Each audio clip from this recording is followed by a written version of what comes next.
Effect, उसके doses क्या हैं। लेकिन अगर आप लोगों ने हेयर साइकिल को असल में समझना है कि हेयर साइकिल है क्या और किन वजह से आपको असल में ये हेयर फॉल शुरू हो रहा है, तो हम लोग जो है वो हेयर ग्रोथ साइकिल को पढ़ना शुरू करते हैं। तो सबसे पहले इसमें आ जाता है हमारे पास 3 फेजेस जो कि होते हैं हमारे पास, जो हेयर साइकिल के 3 मेन फेजेस हैं।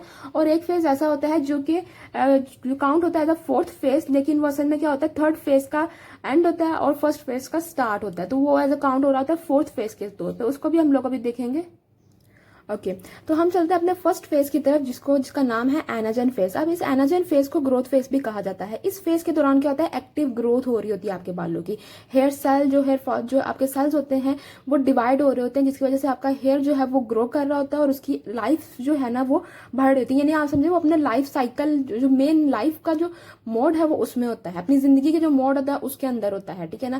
लाइक आप समझो यूथ में, जो अगर हम लोग इंसानों से कंपेयर करें इस फेज को, तो ये जो यूथ का फेज है, जो ग्रोथ का फेज है ना बच्चे की, चाइल्डहुड से अडल्टहुड तक जो है वो फेज जो होता है, जो एक्टिव ग्रोथ का फेज होता है, वो ये फेज है एनाजन फेज, बाल की अगर हम लोग लिहाज से देखें तो, ठीक है। इसमें क्या होता है कि जो लेंथ ऑफ दिस जो आपकी हेयर है वो ग्रो करती है, आपका बाल भी जो है वो मजबूत होता है, मोटा होता जाता है, और जो भी आपकी जो स्पेसिफाई कर रही होती है, आपके ये जो मेसेनकाइमल सेल्स हैं, जो डीपीसी सेल्स हैं, वो स्पेसिफाई कर रहे होते हैं, उसके अकॉर्डिंग जो है वो बाल बढ़ रहा होता है आपका।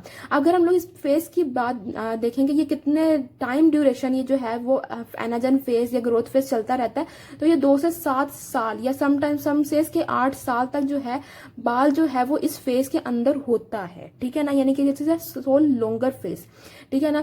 जबकि हमारे ये सिर्फ स्कैल्प हेयर की बात हो रही है। अगर हम लोग बॉडी हेयर की बात करें तो बॉडी हेयर का जो साइकिल है वो छोटा होता है, उसमें ग्रोथ फेज का साइकिल इतना जो ग्रोथ फेज के जो टाइम है, लेंथ है, वो इतनी ज्यादा नहीं होती, वो थोड़ी होती है, कुछ महीने या कुछ हफ्तों की होती है, ठीक है ना, जो बॉडी हेयर की बात हो रही है।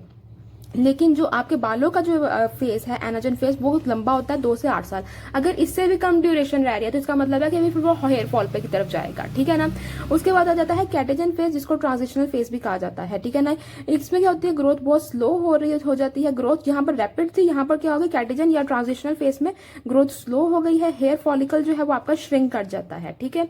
अब जो लोअर पार्ट होता है फॉलिकल का वो डिसइंटीग्रेट, यानी वो घुर जाता है, ठीक है ना। लोअर पार्ट जो आपके फॉलिकल का वो घुर जाता है, डिसइंटीग्रेट हो जाता है, जिसकी वजह से हेयर जो है वो अपनी मेन जो ब्लड सप्लाई है ना उससे डिटैच हो जाता है। इसको कहते हैं नॉन ग्रोइंग फेज। यानी अब क्या है, जो उसके पास ब्लड नहीं आएगा, यानी कि जो खाने का जरिया नहीं होगा उसके पास, बाल के पास, तो क्या होगा कि वो फिर ग्रोथ नहीं कर पाएगा, मजीद जो है वो लंबा नहीं हो पाएगा, ठीक है ना। तो ये इसकी ड्यूरेशन कितनी होती है, 2 से 3 हफ्ते तक रहती है, ठीक है। फिर आ जाता है हमारे पास third phase, which is called as telogen phase भी कहा जाता है, रेस्टिंग फेज भी या शेडिंग फेज भी कहा जाता है। इसकी ड्यूरेशन 2 से 4 महीने की होती है। इसमें कोई ग्रोथ नहीं होती, लेकिन बाल जो है वो आपके फॉलिकल के साथ अटैच रहता है। और ये इसके end of the toward the end of this phase, अब इस फेज के एंड पे एक्सोजन फेज शुरू होता है, जिसको मैंने कहा था ना 4th फेज, ये 4th फेज एक्सोजन फेज कहलाता है। यानी इसका एंड जो है वो एक्सोजन फेज है, जिसमें हेयर जो है वो गिरने लगेगा, शेड होना शुरू हो जाएगी, हेयर शेडिंग जो है वो स्टार्ट हो जाएगी, to make a room for a new hair follicle जो हेयर होगा, ठीक है ना। अब आपके जो बाल जो नया उगने लगा है ना उसके लिए जगह बनाने के लिए पहला वाला गिर जाएगा, ठीक है ना। तो ये हमारे पास आ जाते हैं चारों फेज, और जैसे ही ये नया जो आने लगेगा तो ये वाला फेज हमारे पास एनाजन फेज शुरू हो जाएगा। तो आप समझो ये साइकिल इसीलिए कहा जाता है इसको हेयर साइकिल, कि एनाजन फेज से कैटाजन फेज, फिर कैटाजन फेज से टेलोजन, और टेलोजन से एक्सोजन के बाद अगेन एनाजन फेज शुरू हो जाता है। अब ये बात हमारे बहुत ज्यादा व्यूवर्स के जहन में आएगी कि आखिर हमारे बाल जो है वो 2 से 7 साल तक अगर एनाजन फेज में है तो क्यों इतने ज्यादा हेयर फॉल होता है, क्या वजह होती है कि हेयर फॉल स्टार्ट हो जाता है, और किस तरह से जो डिफरेंट हम लोग जो रेमेडीज अप्लाई कर रहे होते हैं, किस तरह से हम लोग मसाजेस कर रहे होते हैं, कुछ तरह हम लोग सप्लीमेंट ले रहे होते हैं, क्या ये इफेक्टिव है या नहीं। तो इन सबको देखने के लिए हम लोग चलते हैं अपने हेयर साइकिल की तरफ, कि जिनके में हम आपको हाईलाइट करेंगे कि क्या क्या चीजें आपकी हेयर ग्रोथ को प्रमोट करती हैं और क्या क्या चीजें आपकी हेयर फॉल को प्रमोट करती हैं। ओके तो मैंने ये 2 फेजेस जो है ये आपको जो मेन फेज है anagen phase which is the growth phase, और फिर इसमें बाकी फेज ट्रांजिशनल फेज से होता है ये जो टेलोजन फेज की तरफ जाता है बाल, जिसमें जो है वो बिल्कुल शेडिंग की तरफ चला जाता है, उसका मैंने एक एरो बनाया है। अब ये कौन कौन सी, ये सारी वो चीजें हैं जो आपके बाल को ग्रोथ फेज से जो है वो शेडिंग की तरफ लेके जाते हैं, ठीक है ना। तो नंबर 1 क्या है, इन्फ्लेमेशन। इन्फ्लेमेशन क्या होती है, सोजिश, यानी आपके जो फॉलिकल की जो है वो सोजिश हो जाना है, जिसको कहा जाता है फॉलिकुलाइटिस। अब फॉलिकुलाइटिस डिफरेंट रीजन की वजह वजह से हो सकता है, या तो ये किसी इन्फेक्शन की वजह से भी हो सकता है कि आपको फंगल इन्फेक्शन है, डैंड्रफ हुआ है, उस वजह से भी आप लोगों ने खारिश की, कुछ फंगस अपना भी जो है वो नुकसान जो है वो आपके फॉलिकल को पहुंचाएगी, उस वजह से आपकी जो है वो हेयर फॉल हो सकता है, शेडिंग हो सकती है आपके हेयर की। इसके अलावा आपने खुद इचिंग की है जिसकी वजह से आपके जो फॉलिकल्स हैं उसमें इन्फ्लामेशन हो गई है, उस वजह से भी शेडिंग हो सकती है। कोई बैक्टीरियल इन्फेक्शन हो सकता है, ठीक है ना, जैसे दाने निकल आते हैं, ठीक है ना, रेशा वगैरह पड़ जाता है, इस तरह से उस वजह से भी हो सकती है। अगर हम लोग इन्फ्लामेशन के पॉइंट को समझने की कोशिश करें कि किस तरह से जो है ये हो रही है, फिर डिफरेंट टाइप के इन्फेक्शन आ जाते हैं आपके पास, यीस्ट फंगल इन्फेक्शन आ जाता है आपके पास, बैक्टीरियल इन्फेक्शन आ जाता है आपके पास, कोई आपने ऐसा स्प्रे हेयर स्प्रे यूज किया जो कि डैमेजिंग था, कुछ ऐसा मटेरियल आपने बालों पे अप्लाई किया जो कि डैमेजिंग था, हेयर कलर हो, हेयर स्प्रे हो, या कोई भी आपने हेयर सीरम, किसी भी टाइप के डिफरेंट प्रोडक्ट्स मार्केट में आते हैं जो कि आप अपने बालों पे अप्लाई करते हो for different purposes, for the beautification purposes, लेकिन सम टाइम वो आपके बालों को, आपके स्कैल्प को सूट नहीं कर रहे होते, जिसकी वजह से क्या होता है, सोजिश हो जाती है, आपके सेल जो है फॉलिकल्स वो डैमेज हो जाते हैं, जिसकी वजह से क्या होता है कि आपका बाल जो है वो एनाजन फेज से जल्दी मूव कर जाता है टेलोजन फेज की तरफ, ठीक है। ये तो हो गया एक पॉइंट। दूसरा पॉइंट आता है हार्मोन्स। अब हार्मोन्स दो आ जाते हैं आपके पास, एक आ जाता है थायराइड हार्मोन और दूसरा आ जाता है dihydrotestosterone. These are two are very important, इनको हम लोग समझते हैं कि ये क्या काम करते हैं जिसकी वजह से हमारा हेयर फॉल होता है। तो सबसे पहले हम लोग देखते हैं थायराइड हार्मोन की तरफ। अब थायराइड हार्मोन का क्या काम है, देखिए जब हमारा सेल जो यहाँ पर हमारे पास क्या होता है, ये हेयर फॉलिकल आप समझो इसको, यहाँ पर क्या होता है, स्टेम सेल्स मौजूद होते हैं। जब हेयर रेडी होता है कि वो ग्रो करे, मतलब ग्रोइंग फेज के लिए बिल्कुल तैयार होता है, ग्रोथ फेज के लिए, तो आपके यहाँ स्टेम सेल ने जो है वो बल्ज की तरफ जो है वो मूव करना होता है, हेयर बल्ज की तरफ।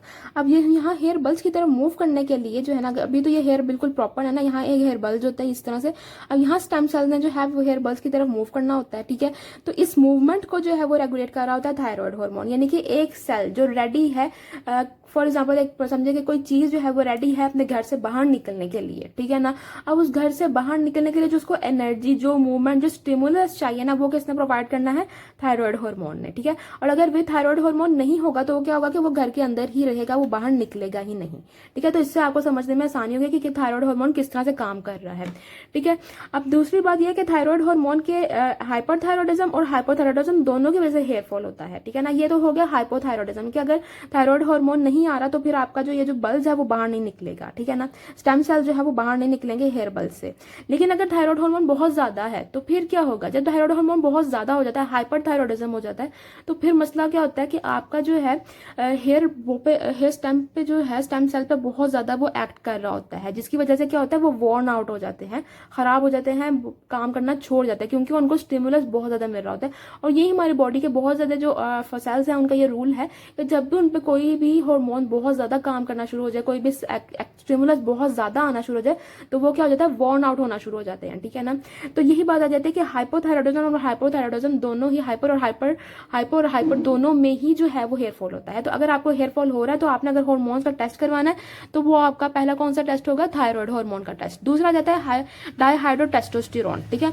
अब dihydrotestosterone is more common in male pattern baldness, ठीक है, यानी कि जो आदमियों में जो हेयर फॉल होता है, पैटर्न बाल्डनेस होती है, क्राउन हेयर फॉलिंग बेशक क्राउन एरिया से हो रही हो या रिसाइडिंग हेयर लाइंस हो, कहीं से भी उनका हेयर फॉल हो रहा है, तो उनका क्या होता है कि मेन उनको कौन ट्रिगर कर रहा होता है उस हेयर फॉल को, मेल्स में डायहाइड्रोटेस्टोस्टेरोन। ये मेन जो है वो आपके मेल फीचर्स को जो है वो इन्हांस कर रहा होता है, ये बेनिफिशियल होता है। लेकिन इसका क्या होता है कि एक तरफ साइड इफेक्ट हो रहा होता है, अगर ये ज्यादा हो जाए, एक्सेस अमाउंट में हो जाए, तो मेल पैटर्न बाल्डनेस भी ये कॉज करता है। वैसे मेल्स के लिए ये फायदेमंद होता है उनकी डेवलपमेंट के लिए, ठीक है। इसी तरह जो फीमेल, ये वैसे जो है एक प्योर एंड्रोजन है जो कि कन्वर्ट नहीं होता एस्ट्रोजन में। अब फीमेल्स में क्या होता है कि एंड्रोजन जो है वो कन्वर्ट हो रहे होते हैं एस्ट्रोजन के अंदर, ठीक है ना। अभी मैं आपको एस्ट्रोजन का भी काम बताती हूँ कि एस्ट्रोजन क्या काम कर रहा होता है और how it is beneficial for our hair, ठीक है। और अब क्या, ये जो है ये एस्ट्रोजन में कन्वर्ट नहीं होता। मैंने बताया कि फीमेल्स के अंदर क्या होता है, एंड्रोजन कन्वर्ट हो रहा होता है एस्ट्रोजन के अंदर, ठीक है ना, एरोमाटेज एंजाइम के जरिए, ठीक हो गया ना। लेकिन ये प्योर एंड्रोजन होता है, ये कन्वर्ट नहीं होता है एस्ट्रोजन के अंदर, कन्वर्ट नहीं होता। तो अगर कोई भी एंड्रोजन फीमेल के अंदर भी ज्यादा हो जाए, ठीक है ना, तो उसमें मेल हार्मोन्स अगर फीमेल्स के अंदर ज्यादा होना शुरू हो जाए तो उस वजह से भी हेयर फॉल होने लग जाता है, ठीक है। तो अभी मैं आपको बताती हूँ एस्ट्रोजन का क्या काम है। एस्ट्रोजन जो है खासतौर पर एस्ट्रोजन हो गया, प्रोजेस्टेरोन हो गया, ये दोनों जो है ना, लेकिन मेनली एस्ट्रोजन आपके हेयर को, आपकी ग्रोथ को बहुत ज्यादा प्रमोट करता है, आपके हेयर सेल की जो है वो ग्रोथ को इम्प्रूव करता है, सेल जो हेयर लेंथ है उनको इम्प्रूव करता है, हेयर डायमीटर को इम्प्रूव करता है और हेयर फॉल को कम करता है आपका एस्ट्रोजन, ठीक है ना। दैट्स व्हाई ड्यूरिंग प्रेगनेंसी जो है आपके जो फीमेल के बाल हैं बहुत ज़्यादा अच्छे हो रहे होते हैं, ठीक है, लेकिन इमीडिएटली जो आफ्टर डिलीवरी जिसको पोस्ट पार्टम जो पीरियड कहा जाता है उसमें हेयर फॉल बहुत ज़्यादा होना शुरू हो जाता है। तो वजह क्या है उस हेयर फॉल की कि एकदम से एस्ट्रोजन का लेवल जो है, एस्ट्रोजन आपको पता है प्रेगनेंसी को सपोर्ट कर रहा होता है, अब जैसे ही वो फॉल कम होना शुरू हो जाता है after during the delivery, after delivery या postmortem period, during the postmortem period, तो उसमें क्या होता है कि आपका एस्ट्रोजन लेवल कम हो जाता है क्योंकि अब उसको प्रेगनेंसी को सपोर्ट नहीं करना। तो अब क्या होगा कि हेयर फॉल बहुत ज़्यादा शुरू होना लग जाएगा, ठीक है ना। यही वजह है कि आप जो फीमेल्स हैं पोस्टमार्टम पीरियड में बहुत ज़्यादा हेयर फॉल जो है वो सफ़र करती हैं, ठीक है। तो ये ऑल्दो कि बहुत ज़्यादा हार्मोन्स जो हैं ड्यूरिंग द कंसेप्शन उनके रिलीज हो रहे होते हैं, ड्यूरिंग प्रेगनेंसी बहुत ज़्यादा हार्मोन्स रिलीज हो रहे होते हैं, लेकिन estrogen and progesterone are main among them, estrogen is more prominent, ठीक है ना। उसके बाद ये तो हार्मोन्स को हमने देख लिया कि अगर फीमेल में या मेल में इसकी क्वांटिटी जो है, इसकी जो प्रेजेंस ज़्यादा हो जाए तो क्या होता है, हेयर फॉल होना शुरू हो जाता है। दूसरा जाता है स्ट्रेस। अब स्ट्रेस का भी मैं क्योंकि मैं हर चीज़ को इसमें एक्सप्लेन करना चाह रही हूँ ताकि व्यूवर्स जो हैं आप सब समझ सकें कि आपके बाल आखिर झड़ क्यों रहे हैं। ये बहुत ही कॉमन क्वेश्चन है, बहुत ज़्यादा कॉमन प्रॉब्लम है जो हर बंदा फेस करता है। तो I thought to go some deeper ताकि हर बंदा समझ सके कि वो किस प्रॉब्लम से सफ़र कर रहा है, उसके बाल कहाँ पर झड़ रहे हैं। तो ये रीज़न भी हो सकता है कि इन्फेक्शन, डैंड्रफ वगैरह भी हो सकता है, आपके हार्मोन्स इम्बैलेंस भी हो सकता है। अब तीसरी बात आ जाती है स्ट्रेस। अब स्ट्रेस का आपको पता है कि आपका स्ट्रेस में जो है वो एक हार्मोन रिलीज होता है जिसको कहते हैं कोर्टिसोल, ठीक है। अगर मेडिकल के स्टूडेंट सुन रहे हैं तो उनको समझ आ जाए कि कोर्टिसोल जो है वो हार्मोन होता है जो कि आपको एनर्जी प्रोवाइड कर रहा होता है, आपको अलाउ कर रहा होता है कि आप स्ट्रेस को जो है वो टॉलरेट करें, ठीक है ना। तो कोर्टिसोल किस तरह से जो है वो नुकसान पहुंचाता है आपके हेयर फॉलिकल को। अच्छा, इसको समझने से पहले मैं आपको ये बताती चलूँ कि हमारी ह्यूमन बॉडी के अंदर जो है वो हेयर फॉलिकल हो जाए, डर्मल एरिया हो जाए या फिर कोई भी एपिडर्मल लेयर हो या आपकी बॉडी के कोई भी टिश्यूज हों, उसके अंदर मौजूद होते हैं खासतौर पर खास किस्म का सब्सटेंस जिसको कहा जाता है प्रोटियोग्लाइकेन्स। प्रोटियोग्लाइकेन्स की अगर हम लोग एग्जाम्पल देखें तो वर्सिकैन और डेकोरिन आ जाता है, ठीक है ना, और ग्लूकोसामाइनोग्लाइकेन आ जाता है, ठीक है ना। ये वाइटल होते हैं, ये तीनों ही अगर हम लोग हेयर हेल्थ की, हेयर स्कैल्प की बात करें तो ये तीनों ही वाइटल हैं हेयर हेल्थ के लिए, क्योंकि वर्सिकैन जो है वो प्रोटेक्ट कर रहा होता है ऑक्सीडेटिव स्ट्रेस से, ठीक है ना। ऑक्सीडेटिव स्ट्रेस की वजह से जो एपोप्टोसिस होती है, यानी कि आपके बाल जो है जिस आपके सेल डेथ जिस वजह से हो रही है, आपके बालों के जो सेल डेथ हैं वो जिस वजह से हो रही है उसके अगेंस्ट जो है वो प्रोटेक्शन प्रोवाइड कर रहे होते हैं प्रोटियोग्लाइकेन का एग्जाम्पल जिसमें आ जाता है वर्सिकैन। और जो डेकोरिन जो है वो भी प्रोटियोग्लाइकेन की एग्जाम्पल में कहा जाता है एनाजन इंड्यूसर है, यानी एनाजन फेज इस फेज को जो है वो इंड्यूस कर रहा होता है। तो अब कोर्टिसोल क्या होता है कि हाई कोर्टिसोल जो है वो डैमेजिंग इफेक्ट प्रोड्यूस करता है प्रोटियोग्लाइकेन के ऊपर। जब ये कोर्टिसोल स्ट्रेस लिया आपने, आपकी बॉडी से कोर्टिसोल रिलीज हुआ। कोर्टिसोल ने क्या किया कि आपके अंदर, आपके स्कैल्प के अंदर जो प्रोटेक्टिव मैकेनिज्म थे, प्रोटियोग्लाइकेन जो प्रोटेक्टिव मैकेनिज्म प्रोवाइड कर रहा था, ठीक है ना, उसको क्या हुआ, प्रोटियोग्लाइकेन को उसने डैमेज करना शुरू कर दिया। जब इसकी वजह से क्या होगा कि आपका प्रोटियोग्लाइकेन आपके सेल की जो है वो प्रोटेक्शन नहीं कर पाएगा, एनाजन फेज को इंड्यूस नहीं कर पाएगा। जब ये चीजें होंगी तो क्या होगा कि आपका हेयर फॉल स्टार्ट हो जाएगा, ठीक है ना। तो इस वजह से कहते हैं स्ट्रेस से जो है, स्ट्रेस के दौरान आप लोगों ने नोटिस किया होगा कि अक्सर जो है स्ट्रेस पीरियड में आपके हेयर फॉल जरूर होता है, या फिर अगर आपने 2-3 महीने पहले अगर आप जो है वो स्ट्रेस फेज से गुजरे हो, क्योंकि मैंने आपको बताया कि ये जो टेलोजन फेज है कम से कम 2 से 4 महीने तक रहता है, ठीक है। तो आपके एनाजन फेज से टेलोजन फेज की तरफ मूव करता है ना जब, तो ये इस फेज के अंदर 2 से 4 महीने रहता है ये। तो इसलिए कहते हैं कि अगर आप अब भी क्वेश्चन कहते हैं हमें अब तो अभी कोई स्ट्रेस नहीं है, लेकिन उन्होंने 3-4 महीने या 2-4 महीने पहले जो है वो स्ट्रेस से गुजरे होते हैं, जिसकी वजह से उनका जो एनाजन है वो कैटाजन में वो जा चुका होता है, ठीक है ना। तो अगर आपको 2-4 महीने बाद जो है वो हेयर फॉल हो रहा है तो आप लोगों ने ये रिमाइंड करना कि कहीं आपको पहले स्ट्रेस से तो नहीं आप गुजरे, ठीक है। तो ये चीजें भी बड़ी मैटर करती हैं। फिर आ जाता है बोवन न्यूट्रिशन, जिसमें हमारी जो पब्लिक है वो बहुत ज़्यादा जोर देती है। अगर हेयर फॉल स्टार्ट हो जाए तो सबसे पहले इन चीज़ों पे जो है वो रिकवरी की जाती है, इन चीज़ों को जो है वो अक्सर इग्नोर किया जाता है। स्ट्रेस को, हार्मोन्स को अक्सर इग्नोर कर दिया जाता है, इन्फ्लामेशन तो नहीं है, डैंड्रफ तो नहीं है, इन चीज़ों को नहीं देखा जाता। लेकिन ऑल्दो कि ये भी बहुत इंपॉर्टेंट फैक्टर है क्योंकि ये आपकी हेयर फूड है, आप समझें। तो सबसे इंपॉर्टेंट इनमें क्या है कि प्रोटीन की डेफिशिएंसी। प्रोटीन डेफिशिएंसी क्या मतलब है, अमाइनो एसिड डेफिशिएंसी, ठीक है, क्योंकि प्रोटीन अमाइनो एसिड से बने होते हैं। अब अमाइनो एसिड में कौन से जो 4 अमाइनो एसिड के मैं आपको नाम बताने जा रही हूँ जिनकी खास तौर पर डेफिशिएंसी की वजह से आपकी हेयर फॉल जो है वो स्टार्ट हो सकती है। नंबर 1 आ जाता है हिस्टिडाइन। अगर हम लोग एसेंशियल अमाइनो एसिड में देखें तो हिस्टिडाइन एंड ल्यूसीन आ जाता है, और अगर नॉन एसेंशियल में देखें तो एलानिन और सिस्टीन आ जाता है। तो ये 4 अमाइनो एसिड जो बहुत इंपॉर्टेंट है आपकी हेयर हेल्थ के लिए, ठीक है।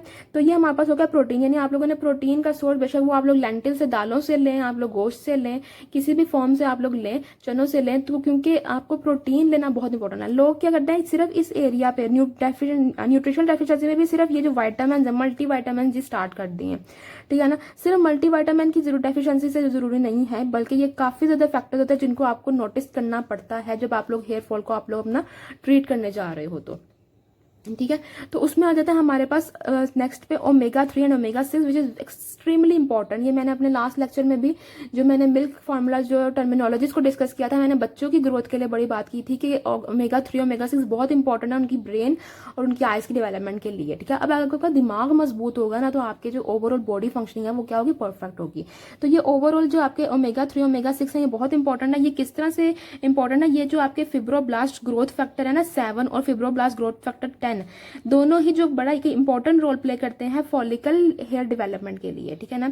हेयर फॉलिकल्स की डेवलपमेंट के लिए बड़ा इंपॉर्टेंट रोल प्ले करते हैं। अगर हम लोग आम जुबान में समझे तो ये ग्रोथ फैक्टर्स हैं, यानी कि ये ऐसे चीजें हैं जो ग्रोथ को जो है वो स्टिमुलेट करती हैं। तो omega-3 omega-6 आगे क्या करते हैं, ग्रोथ फैक्टर को इंक्रीज कर रहे होते हैं, स्टिमुलेट कर रहे होते हैं। omega-3 और omega-6 ये आपको फिश से और एग से जो है वो ऑब्टेन हो सकता है। इसके अलावा आपको बहुत ज्यादा डिफरेंट सोर्सेज आपको जो है अवेलेबल होते हैं, जिनमें आपके पास जो एलमंड्स है वो भी आ जाता है, omega-3 omega-6 में रिच होते हैं। खासतौर पर fish is considered as a very important source. तो अब तो मौसम भी है, ठीक है ना। तो अब आप लोगों ने जो है ये अगर हेयर फॉल हो रहा है तो इसको कंपनसेट जरूर करना है। अगर आप लोगों ने कई, अच्छा ये मैं बड़ी इंपॉर्टेंट बात बताती चलूं कि कोई भी सप्लीमेंट ले रहा है ना फिश ऑयल का, तो वो कंफर्म कर ले कि either this supplement is mercury free or not, mercury and lead free or not, क्योंकि फिशेस जो है वो समुद्र में होती हैं और समुद्र में जो है वो अक्सर कंटामिनेशन होती है मर्करी और लेड की। तो अगर कोई भी पर्सन जो है वो फिश ऑयल सप्लीमेंट ले रहा है तो वो अपने फार्मासिस्ट से जरूर जो है वो कंफर्म करे लेने से पहले कि either it is free from the mercury and lead और नॉट, ठीक है ना। सप्लीमेंट जो है फ्री होना चाहिए। और ये सप्लीमेंट थोड़ा सा एक्सपेंसिव होता है आम सप्लीमेंट से, ठीक है ना, क्योंकि उसकी प्योरिफिकेशन में थोड़ा ज्यादा ऑब्वियसली वो लगेगा, मशीनरी वगैरह लगेगी, लेकिन ये होगा कि जो आप खाएंगे वो कम से कम आपको फायदा पहुंचाएगा। मर्करी और लेड आपको पता है आपकी ओवरऑल बॉडी के लिए नुकसानदेह है। तो अगर आप लोग सप्लीमेंट में इन्वेस्ट करना चाह रहे हैं तो आप लोग जो है वो फिर आप लोग मर्करी और लेड फ्री सप्लीमेंट जो है वो इस्तेमाल करें। जो अच्छे ब्रांड्स हैं, अच्छे ब्रांड के omega-3 omega-6 हैं वो फ्री होते हैं, ठीक है ना। नेक्स्ट हम चलते हैं वाइटामिन की तरफ, विच इज वेरी इंपॉर्टेंट, जो हर बंदा कंसिडर करता है इन चीजों को, कि बायोटिन ले लो, ठीक है ना, फॉलिक एसिड, ये किस तरह हद तक इंपॉर्टेंट है ये भी हम लोग देखते हैं। ये भी इंपॉर्टेंट है, बायोटिन भी इंपॉर्टेंट है। बायोटिन खासतौर पे आपकी हेयर लेंथ में इंप्रूव को जो है, हेयर लेंथ को इंप्रूव करने में रोल प्ले करता है instead of increasing hair count, ठीक है। तो अगर वाकई ही बायोटिन की डेफिशिएंसी है तो फिर इसके सप्लीमेंट लेना फायदेमंद होगा। अगर बायोटिन डेफिशिएंसी नहीं है, देखिए वाइटामिन जो है ना, अगर हम इनके नाम को ब्रेक करें तो क्या है, वाइटा इज एसेंशियल एंड मिन मीन्स मिनिमम, लाइक इनकी थोड़ी सी क्वांटिटी, इनकी मिनिमम क्वांटिटी होती है, कुछ कम मिलीग्राम्स होते हैं, थोड़े थोड़े मिलीग्राम, 0.5 0.2 1.2 1.5 मिलीग्राम, इतने मिलीग्राम होते हैं जो आपके डेली रिक्वायरमेंट होती है, ठीक है ना। माइक्रोग्राम्स में कुछ होते हैं, तो इनकी क्वांटिटी जो है वो उस हिसाब से ही आपको लेनी चाहिए। अगर आप लोग बहुत ज्यादा ले रहे हैं तो मे बी वो इतनी बेनिफिशियल ना हो, इतनी स्ट्रॉन्ग रिसर्चेज नहीं होती कि अगर आपको डेफिशिएंसी नहीं है बायोटिन की तो फिर भी आप ले रहे हो तो फिर आपको वो फायदा नहीं पहुंचाएगी। हाँ, अगर बायोटिन डेफिशिएंसी वाकई है तो फिर आपको फायदा पहुंचाएगी। विटामिन B9 जिसको फॉलिक एसिड कहा जाता है, एल्मिथाइल फोलेट भी इसकी एक्टिव फॉर्म आ जाती है, ये एक आई कंसिडर एज एसेंशियल कि आपकी ओवरऑल, क्योंकि डीएनए को इसने बनाने में मदद करनी होती है फॉलिक एसिड ने। तो डीएनए ही आपके हर सेल में जो है वो डिवीजन होगी, डीएनए डिवाइड हो रहा होगा, डीएनए को सपोर्ट मिल रही होगी तो वो डिवाइड होगा, न्यूक्लियोटाइड्स अवेलेबल होंगे तो फिर डीएनए डिवीजन होगी, सेल डिवाइड होगा, सेल ग्रोथ होगी। तो it is important, biotin no doubt important है, लेकिन अगर उसकी डेफिशिएंसी हो तो फिर, वरना अगर आपकी नेचुरल डाइट, आपकी नॉर्मल डाइट में बायोटिन कंटेनिंग आप लोग ले रहे हो फूड, तो फिर आपको लिए वो सफिशिएंट होगा, ठीक है। फिर नियासिनामाइड आ जाता है, niacinamide is also considered as an essential one.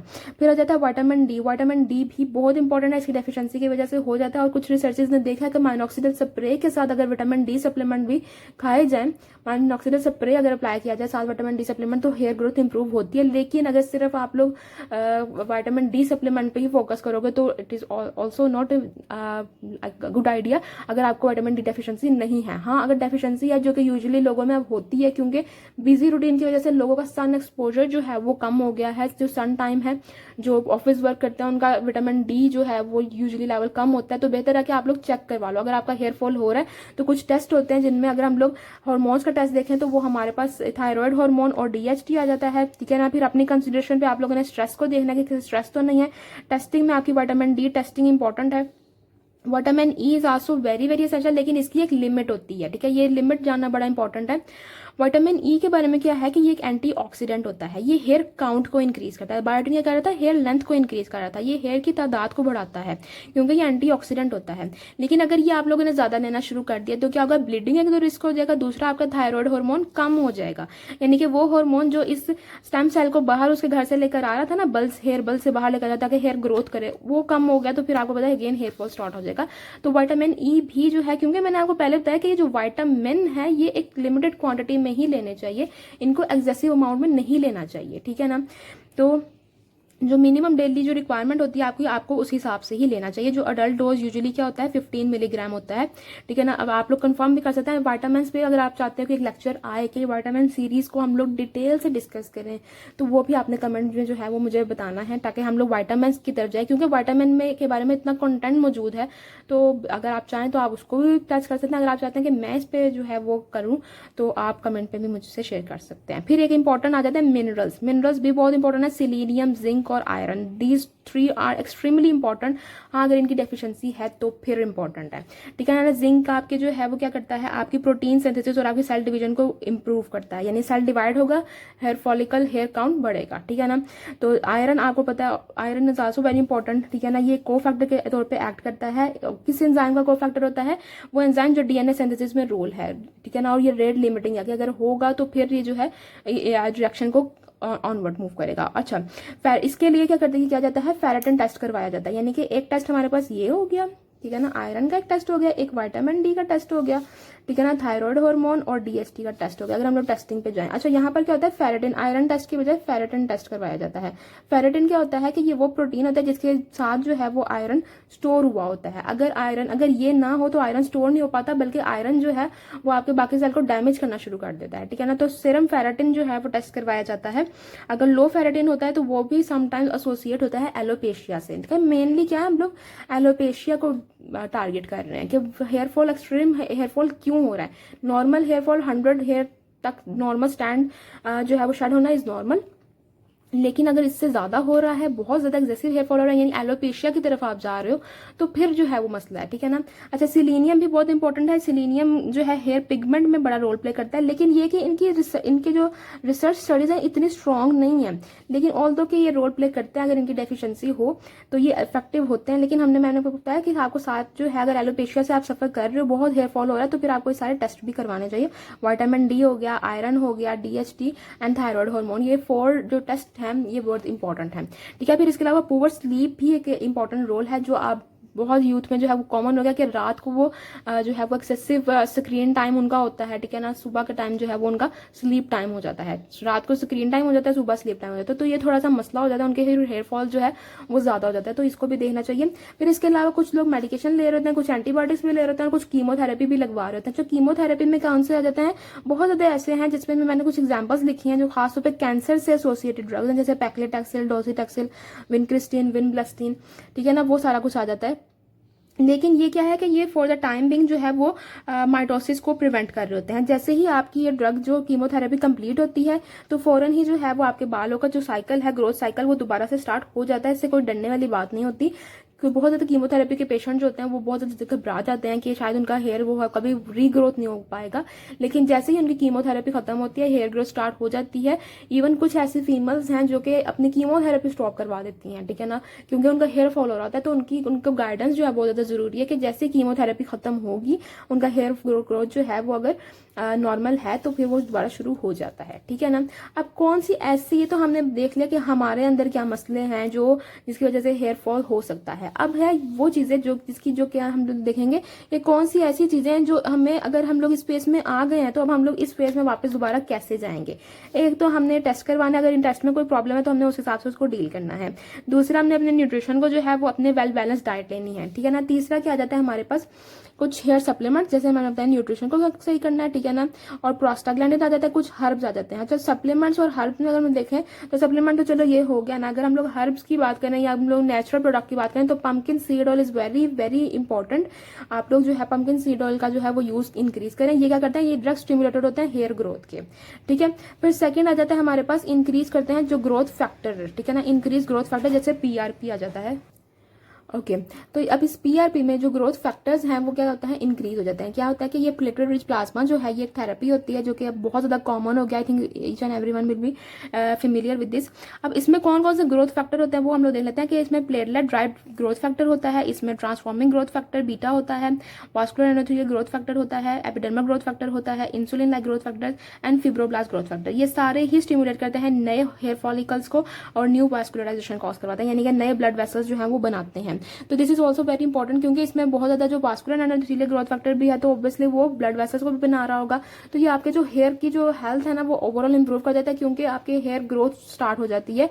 कैसे, क्योंकि आपके बहुत ज्यादा ग्रोथ फैक्टर आप अपने ब्लड से जो है वो प्लाज्मा से, जो प्लेटलेट रिच प्लाज्मा जो है वो अपने स्कैल्प पे जो है वो इंसर्ट करवा रहे हो, तो वो क्या होता है कि आपकी हेयर ग्रोथ जो है वो स्टार्ट हो जाती है। तो एक तो हमारे पास ड्रग स्टिमुलेटर आ गया कि आप लोगों ने कुछ खाया, कुछ ऐसे सप्लीमेंट्स लिए, वो अंदर से हो गया, ठीक है ना। फिर आ जाते हैं कुछ ग्रोथ फैक्टर्स आ जाते हैं, ठीक है ना। फिर आ जाता है हमारे पास आपका स्कैल्प मसाजेस, यानी ब्लड सप्लाई जो इंक्रीज करते हैं। अब जो ब्लड सप्लाई इंक्रीज करते हैं उनमें जो है वो आपके पास जो इंक्रीज कर रहे हैं ब्लड फ्लो, उनमें आ जाता है हमारे पास दो चीजें। एक आ जाती है स्कैल्प मसाज। तो scalp massage is not, you should not underestimate the efficacy of scalp massage, ठीक है, क्योंकि लोग अक्सर अंडर एस्टिमेट करते हैं, लेकिन ये ब्लड फ्लो को इंप्रूव करते हैं, क्योंकि हम लोग माइनॉक्सिडिल का मैकेनिज्म में ये पढ़ रहे हैं कि ये वैजोडायलेटर है ये, ठीक है ना। वैजोडायलेटर ब्लड फ्लो इंप्रूव करेगा, ठीक है ना। तो हम लोग की अगर स्कैल्प मसाज है तो वो भी ब्लड फ्लो इंप्रूव करते हैं। ऑल्दो इसको अगर प्रॉपर वे में किया जाए, बहुत एक्सेसिव स्कैल्प मसाज इसको मैं रिकमेंड नहीं करूंगी, लेकिन यह है कि नॉर्मल स्कैल्प मसाज की जाए, ठीक है ना, तो वो एक हेल्दी हेयर को जो है वो प्रमोट करती है, ठीक है ना। अब ये जो है वो आपके ब्लड फ्लो को भी इंक्रीज कर रहा है, आपको एनाजन फेज की तरफ लेके जा रहा है और एनाजन फेज को प्रमोट कर रहा है, इन लोग प्रोलॉन्ग कर रहा है एनाजन फेज को, ठीक है ना। तो ये माइनॉक्सिडियल का क्या है, एनाजन फेज के ऊपर रोल है, ठीक है ना, इसको प्रोलॉन्ग करने में। तो ये हो गया हमारे पास हेयर साइकिल, जिसको हमने काफी डिटेल से देख लिया।